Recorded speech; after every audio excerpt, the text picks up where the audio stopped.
ওধারবন্দ চাঁদখিরায় অবস্থিত ঐতিহ্যবাহী শ্রী ভৈরব বাবার মন্দির প্রতিষ্ঠার তৃতীয় বার্ষিক উৎসব বিশেষ উৎসাহ উদ্দীপনার মধ্য দিয়ে শুক্রবার ও রবিবার ছিল তিথি পূজা।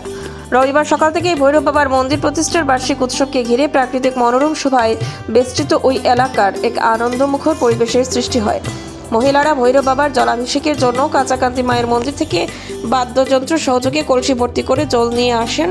তারপর শুরু হয় পূজা অর্চনা, যজ্ঞাদি হোম। দুপুরবেলায় ভোগ, এরপর বেলা 1টা থেকে শুরু হয় প্রসাদ বিতরণ। প্রায় 5000 ভক্ত প্রসাদ নেন এতে। এদিকে বৃহত্তর উদারবন্দ ভৈরব বাবার মন্দির উন্নয়ন কমিটির সভাপতি নবেন্দু চক্রবর্তী, সাধারণ সম্পাদক মিন্টুলাল নমশূদ্র সহ অন্যান্যরা, কোষাধ্যক্ষ পান্না দে, কার্যকরী সদস্য ধ্রুবজ্যোতি নাগ সহ সভানেত্রী শিবানী দে সবাইকে পাশে রেখে ভয়েস 365 এর উদারবন্দের প্রতিনিধি নিহারকান্তি রায়কে দেয়া সাক্ষাৎকারে জানান, চাঁদখিরার প্রবেশদ্বারে ছিল বাবার অধিষ্ঠান, কিন্তু সেখানে মন্দির করা সম্ভব নয়, তাই সেখান থেকে মাটি নিয়ে এসে বাবার মন্দির প্রতিষ্ঠা করা হয়েছে। প্রতিদিন বাবার পূজা হয়। এবার মন্দির প্রতিষ্ঠার তৃতীয় বার্ষিক উৎসব। আশা এবার 1000-5 ভক্ত সমাগম হবেন, প্রসাদ নেবেন তাতে। থেকে নিহারকান্তি রায় তো পৌঁছেছে একটা সুন্দর চাঁদখিরায়, যেখানে ভৈরব বাবার মন্দির প্রতিষ্ঠার পুজো হচ্ছে। একটি প্রাকৃতিক শোভা, মনোরম শোভা চারিদিকে। তো সেই দৃষ্টি, এত সুন্দর একটা পরিবেশ, আধ্যাত্মিক পরিবেশ। তো এখানে উপস্থিত আছেন দিব্যজ্যোতি সেন, কার্যকরী কমিটির সদস্য। ওনার কাছ থেকে জেনে নেব এবারের পুজোর এবং এর কোনো অলৌকিক কাহিনী আছে কিনা। জয় ভৈরব বাবা।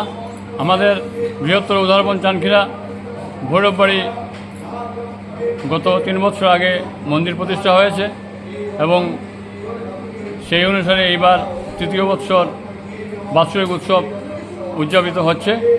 আমাদের এই ভৈরব অনেক পুরানো। এখানে আমাদের চাঁদখিরার প্রবেশমুখী একটি বটবৃক্ষ ছিল। ওইখানে আমরা আমাদের জন্মের আগে থেকেই ভৈরব বাবার পূজা কীর্তনাদি করে আসছি এবং পরবর্তীকালে আমাদের ওই জায়গায় মন্দির বানানোর তেমন কোনো জায়গা না থাকায় ওইখান থেকে আমরা মাটি এনে আমাদের এই এখন বর্তমানে যে জায়গায় মন্দির আছে ওই জায়গায় আমরা মন্দির প্রতিষ্ঠা করেছি। ওইখানের মাটি দিয়ে মন্দির প্রতিষ্ঠা হয়েছে। সেই অনুসারে মন্দিরের পূজা চলে আসছে। প্রত্যেক দিনই আমাদের মন্দিরে পূজা হয়। পুরোহিত মশাই আছেন, নিত্যদিন পূজা। তাছাড়াও প্রত্যেক মাসের শুক্লা অষ্টমী তিথিতে আমাদের মাসিক পূজা হয় এবং এখানে অনেক ভক্তবৃন্দ আসেন, প্রসাদ গ্রহণ করেন, সমস্ত উদারবন্দ থেকেই আসেন। এবং আমাদের অনুরোধ থাকবে সবাই এইভাবে আমাদেরকে সহযোগিতার হাত বাড়িয়ে দেবেন এবং আমরা যাতে উত্তরোত্তর আরও মন্দিরের শ্রীবৃদ্ধি করতে পারি, এই কামনা করেই ভৈরব বাবার চরণে প্রণাম জানিয়ে আমার বক্তব্য শেষ করব। উদারবন্দ থেকে নিহারকান্তি রায়ের প্রতিবেদন, ভয়েস 365 বাংলা।